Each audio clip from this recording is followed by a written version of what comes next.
mimi pamoja na wenzangu tukiwa tunamsaidia kazi Mheshimiwa Rais Dr. Samia Suluhu Hassan, tutahakikisha tunatengeneza mazingira mazuri ya kina mama kwenye wilaya yetu, wapate huduma za afya vizuri kwenye vituo vyetu vya afya.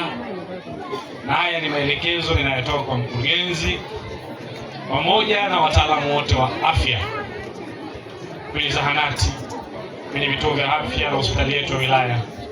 Sisi kama serikali tutahakikisha tunaendelea kuboresha yaliyokuwa mazuri kwa kina mama, ili na nyinyi wa kina mama, kwa sababu mmetuzaa sisi dunia nzima, muendelee kula matunda na kufaidi neema. Wakina mama sisi ni walezi wa familia. Wakina mama sisi ndio tunaofundisha watoto tabia nzuri au tabia mbaya.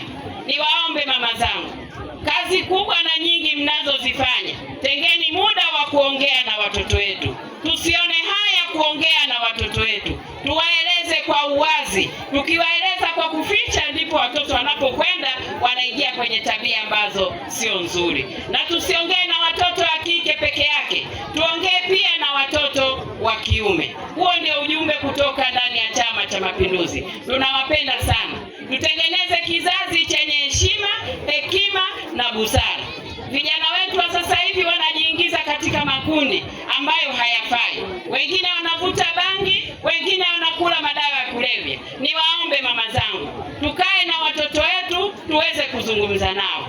Lakini la mwisho pia kwa umuhimu, wakina baba nao wana nafasi zao. Niwaombe sana mama zangu, watu hawasemi, lakini kuna baadhi ya kina baba katika nyumba zao wananyanyasika sana, wanapigwa na wake zao, wananyimwa chakula, na hayo yapo.